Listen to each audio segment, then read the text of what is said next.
수땡님이라는 분이 질문을 하셨는데요.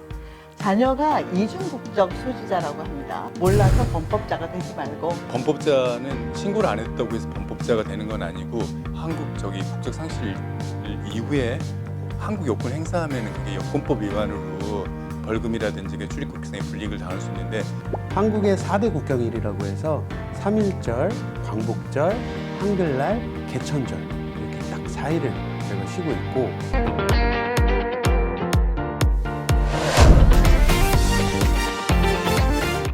안녕하세요. 동네방네 김은경입니다. 동네방네에서는 매달 한 번씩 전문가를 모셔 궁금한 점을 알아보고 있는데요. 지금 저는 멜번 분관, 여러분께서 편안하게 영사관이라고 부르시죠? 멜번 분관에 나와 있습니다.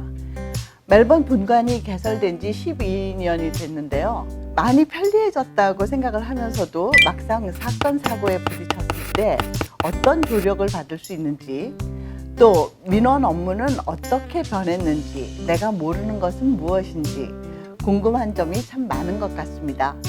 그래서 오늘은 약 1000여 명의 한인들이 들어와 있는 그 단체 그룹 채팅룸에서 궁금해하시는 질문들을 모아서 한번 알아볼까 합니다. 안녕하세요. 네, 안녕하십니까? 안녕하세요. 네, 본인 소개 좀 부탁드릴까요? 네, 안녕하십니까? 저는 주 멜번 분관에서 사건 사고 업무를 담당하고 있는 백광석 영사라고 합니다. 안녕하세요. 저는 민원실장 박정희 실무관입니다. 네, 반갑습니다. 많은 분들이 그 민원 업무나 여러 가지 영사관에서 어떤 도움을 받을 수 있는지 궁금해 하셔요. 그 중에서 그 얼마 전에 끝났죠? 이제 많은 사람들이 이미 잊어버리고 있는데 팬데믹 코비드 때 KETA라는 비자를 꼭 발급받아야 한국을 갈 수 있었단 말이죠. 그게 아직도 해야 된다고 아는 분들이 많은데 어떤가요? 그 호주 여권을 가지고 한국을 방문했을 때 비자를 받아야 하는지 아니면 3개월 미만이라면 예전처럼 그냥 들어갈 수 있는지 궁금합니다. 호주 여권 소지자들은 현재는 한시적으로 올해 말까지 KETA가 면제되어 있기 때문에 달리 KETA를 받는다거나 뭐 다른 걸 할 필요는 없습니다. 그냥 여권하고 그 리턴 티켓 끊어 가지고 편하게 가시면 됩니다. 네. 그래서 한국 가시면 90일까지는 그 관광객으로서 체류할 수 있습니다. 네, 90일이 지났을 때는 현지에서도 연장이 가능한가요? 관광 비자는 연장이 될 수가 없고요. 한국에서는 관광 비자로 가셔가지고 그 한국 출입국 관리사무소를 가셔서 재동포 비자로 바꾸시는 체류 자격 변경 신청을 하셔야지만 90일 이상 체류하실 수가 있죠. 아, 그렇군요. 네. 또 다음엔 어떤 질문이 있었냐면 수땡님이라는 분이 질문을 하셨는데요. 자녀가 이중국적 소지자라고 합니다. 그러니까 호주 여권이 있고 한국 여권이 있겠죠. 그런데 한국 여권이 만료가 됐다면서 그럼 호주 여권으로 입국이 가능하냐 이런 질문을 하셨거든요. 그 통상적으로 이중국적자들은 출입국 시에는 국적국의 여권을 쓰는 게 원칙입니다.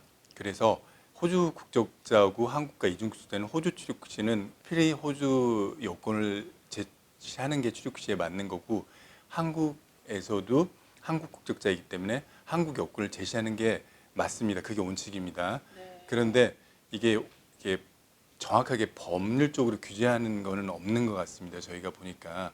또 다음에 이 여권 관련해서 의외로 참 궁금한 점들이 많은 것 같은데요. 그렇죠. 저희도 질문 많이 받고요. 네, 막상 그게 이제 닥치면은 급하게 그렇죠. 알아보시는 분들이 많아요. 그래서 책을 읽자라는 아이디를 가진 분이 그 한국 여권을 갖고 있는데 만료 기간이 거의 다 되었다고 합니다. 그래서 자기가 이 여권을 가지고 한국 방문을 할 것이고 또 방문길에 한국에서 여권을 갱신하려고 하는데 여기서 이제 한국 여권을 가지고 영주권을 발급받았을 거 아니에요? 그렇죠. 그러면 한국에 가서 갱신했을 때 자기가 영주권을 받았다는 것이 자연적으로 업데이트가 되는지 이거를 상당히 궁금해했어요. 아니면 어떤 분이 또 대답을 해놓으셨는데 여기서 온라인을 통해서 분관을 통해서 그 여권을 갱신할 수 있고 또 영주권 받은 것을 업데이트할 수 있는데 생각보다는 기간이 오래 걸리더라. 이런 말씀을 하셨거든요. 그럴 수가 있죠. 이게 일단은 여권을 한국 여권 새로 발급을 받으시면 여권 번호가 바뀌시잖아요. 지금 호주 비자가 여권 번호에 연동되는 시스템입니다. 그래서 저희한테 그 한국 여권을 발급 받으신 분은 저희가 안내문이 있어요. 요즘 통상적으로 자기 호주 그 비자 신청할 때 이미 어카운트라는 걸 개설을 하시잖아요. 거기 들어가셔가지고 그 여권 새로 발급받으신 여권 앞면을 첨부해서 여권 번호를 업데이트하도록 되어 있습니다. 왜냐면은 그걸 해주시면 호주 출입국 시에 편하실 거예요.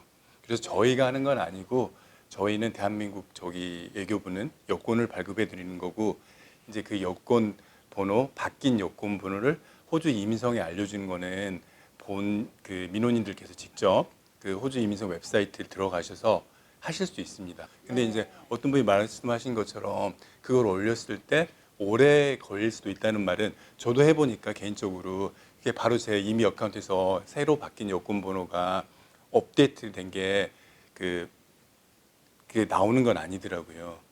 그래서 제가 궁금해서 많이 질문을 하셔서 제가 그 이민성에 연락을 해봤더니 자기들 시스템상에서는 이미 업데이트된 게 보이는데 아마 제가 보는 쪽에서는 현출이 안 되고 있는 것 같다라고 답변을 해주셔서 그렇게 크게 걱정할 일은 아니신 것 같아요. 네, 여기 이민성에는 업데이트가 제대로 자기들 되는군요. 시스템에는 보인다고 그렇게 저한테 이야기를 해주시더라고요. 네. 저도 이런 점을 굉장히 많아봐서 제가 개인적으로 한번 이민성에 문의를 했더니 그렇게 답변을 주시더라고요. 근데 걱정하지 안 해도 되시는 게 만약에 그 여권 번호가 그 새 여권 번호에 연동이 안 돼가지고 들어오실 때 만약에 불편함이 있을 수도 있는데 어차피 영주권자라는 거는 호주에 영주할 수 있는 권리가 있는 거기 때문에 여기 이민성 직원이 어차피 찾아주셔야 돼요. 자기 그 옛날 그 번호하고 연동을 할 수 있게끔. 다만 인터뷰를 한다든지 시간이 지연이 될 수는 있겠죠. 근데 이런 것 때문에 출입국상의 불이익은 없을 것 같아요. 제가 봤을 때는. 만약을 위해서 뭐 예전 여권 번호를 기록을 해놓는다든지 그렇죠. 그러면 가지고 도움이 네, 되겠죠? 그렇죠. 예, 예. 예. 네, 다음으로는 이제 영주권자가 한국 여권을 가지고 여기서 사는 것과 달리 이제 시민권을 받는 분들이 많으신데 내가 시민권을 받으면은 한국 국적이 자동으로 상실된다라고 생각하시는 분들이 많은 것 같아요. 저도 그 중에 하나였습니다, 사실. 그랬다가 이제 다른 업무를 보려고 할 때 나이가 든다든지 뭐 다시 국적을 취득하고 싶다든지 했을 때 저는 시민권자기 때문에 한국 국적이 없을 텐데요. 이렇게 너무 당연하게 얘기들을 하시는데 그렇지 않다는 거죠. 법률적으로 자동 상실이 맞죠. 왜냐하면 호주 시민권 취득 일자가 한국 국적 일자로 상실이 확정이 되는 날짜이기 때문에. 근데 그걸 신고를 해주셔야지만 저희가 알 수 있는 부분이 있기 때문에 그게 자동 상실이 됐다는 거는 일견 맞는 말입니다. 네. 왜냐하면 호주 시민권 취득일이 한국 국적일 상실이 확정이 되는 날짜이기 때문에. 그렇지만 서류적으로는 신고를 안 해주시면은 저희가 모르기 때문에. 그래서 굳이 틀린 말은 아닌데 신고 절차를 해주셔야 되는 거죠. 저희한테 알려주셔야 되는 거죠. 그렇군요. 예. 그러면 시민권을 취득한 다음에 영사관에 와서 그 업무가 가능합니까? 그렇죠. 근데 이거는 필히 방문을 해주셔야 돼요. 왜냐하면 시민권 증서 원본이라든지 호주 여권 등 걸 가지고 오셔야지만 이건 상당히 중요한 문제잖아요. 만약에 시민권이 없는데 저희가 한국적 상실의 무국적자가 될 수 있는 부분이 있기 때문에 그런 확인 절차들이 필요하기 때문에 이걸 방문을 해주셔서 하는 업무 중에 하나예요. 몰라서 범법자가 되지 말고 근데 사실 잘 알아서. 맞아요. 범법자는 신고를 안 했다고 해서 범법자가 되는 건 아니고 이게 여권하고 연관되는 건데 한국 국적 상실 이후에 한국 여권 행사하면은 그게 여권법 위반으로 벌금이라든지 출입국상의 불이익을 당할 수 있는데 신고 의무 자체를 안 한 거에 대해서는 그 범법이라고 할 수 있는 부분은 없을 수도 있어요. 모르시는 네. 분도 많고 하니까. 네, 범법은 아니지만 불편을 초래할 수도 수는 있는 있다. 거죠. 그렇죠. 예. 네. 신청을 필요해 해주셔야 주시는 게 돼요. 맞는 거죠. 예. 그렇군요. 예. 그러니까 반드시 본인이 와서 이제 국적 상실의 경우에는 직계 가족이 대리해 줄 수 있어요. 근데 이제 국적 이탈이라는 부분은 이제 만 15세가 넘으면은 본인이 그 국적 이탈 선택이라는 게 또 다른 것들이 있거든요. 이중 국적과 연관되는 부분들이 그런 부분은 만 15세가 넘으면은 본인이 직접 와서 해줘야 되는데 국적 상실이라는 거는 그 직계 가족도 대리 신고는 가능해요. 이제 여기서 태어나는 아이들도 있을 거란 말이죠. 그쵸. 한국 영주권을 한국 국적자고 음. 여기서 영주권을 받으신 분들이 음. 그러면 출생 신고가 멜번 분관을 통해서 가능합니까? 할 수 있죠. 네. 여기 지금 호주 국적법상 호주 영주권자 자녀 사이에 호주 국내에서 출생한 자녀에 대해서는 시민권이 부여되는 걸로 알고 있습니다. 네. 그래서 그분들이 그 출생증에서 원본하고 뭐 호주 시민권을 증빙할 수 있는 서류들을 가지고 오시면은 이중적으로도 저희가 출생 신고를 해드리고 대신에 저희한테 신고하는 거는 약간 인식 신고하는 거라고 생각하시면 돼요. 주민등록번호 뒷자리가 부여되지 않는 그런 신고라고 생각하시면 돼요. 그러면 그 자녀가 여권을 발급받을 수 있나요? 전혀 문제 안 됩니다. 여권 한국 국적자이기 때문에. 네. 기간은 얼마나 걸릴까요? 여행을 앞두고 이거를 궁금해하시는 분들도 맞아요. 많더라고요. 그런 질문 많이 하시는데 사실 이게 예. 출생신고를 들어가면은 저희가 하는 게 아니라 저희가 법원을 송분을 하거든요. 저희를 전산으로 송분한다고 해도 보통 한 2, 3주 정도 걸리고 통상적으로 그 출생신고가 완료돼야지만 그 가족관계가 창설이 돼야지만 가족관계가 창설이 된다는 건 기본이나 가족관계 증명서가 저희가 시스템에서 현출이 된다는 말이거든요. 네. 그래야지만 그 여권 업무가 같이 될 수 있기 때문에 그러면은 4주 정도 걸린다고 생각을 하셔야겠죠. 네. 예. 이게 사실 또 민원분들이 오해하시는 게 왜 이렇게 오래 걸리냐. 한국에서 네. 신청하면 뭐 3일, 5일이면 네. 되는데 왜 이렇게 오래 걸리냐 하는데 사실 이게 저희 외교부의 업무가 아니라 네. 법원 업무를 저희가 대행을 한다고 생각을 하시면 됩니다. 그래서 저희가 접수를 받아서 본인임을 확인을 한 걸 그거를 이제 법원에다가 통보를 해주고요. 네. 그다음에 법원에서 확인을 해서 저희가 서류도 물론 이제 전산으로 다 직접적으로 보내주고요. 전산으로도 보내고 보내주고, 네. 직접적으로 보내기 때문에 거기서 처리가 완료가 되는 기간이 이제 그 정도가 통상적으로 맞습니다. 걸린다 이렇게 안내를 드립니다. 그렇군요. 일단 민원인들께서는 한국에서 비교를 하시니까 조금 그런 부분은 저희가 더 빨리 해줄 수 있는 부분이 있으면 해드리면 좋겠는데 좀 양해해 주셔야 할 부분도 있을 것 같아요. 아무래도 그 민원 업무가 너무 다양하다 보니 여기 오셔서 이런 분들도 있잖아요. 내가 이 멀리서 이렇게 여기까지 찾아왔는데 당장 뭐 내가 원하는 걸 갖지 못했을 때 물론 이해는 되지만 그런 분들을 위해서 이렇게 그 준비물 같은 걸 잘 챙겨야 되겠죠. 민원 어떤 당부를 하고 싶으세요? 통상적으로 저희가 이제 하다 보면은 그 멀리서 오는 데는 다윈, 펄스 쪽에서도 오신 분들도 있어요. 저희 쪽으로. 사실 캔버라 잘 많이 안 가거든요. 네. 비행편이 불편해서 갈 거면 시드니나 저희고 특히 타스메니아 쪽은 저희 쪽으로 다 오시고 애들레이 저쪽으로 다 오세요. 그쪽에서 오시는 민원분들은 저희한테 미리 항상 비행기를 타고 오시기 때문에 체크를 많이 하시더라고요. 네. 그래서 그것도 하나에 저희한테 문의를 주시면은 저희가 자세하게 안내해 드릴 수 있고 또 하나는 저희 공간 홈페이지에 자세하게 안내가 돼 있거든요. 준비 서류물에 대해서. 그래서 그거 참조하시는 것도 좋고 또 저희 이메일로 궁금하신 거 저희한테 이메일 보내주시면 저희가 답변을 다 해드리거든요. 네. 그래서 그런 방법을 활용하시면 좋을 것 같습니다.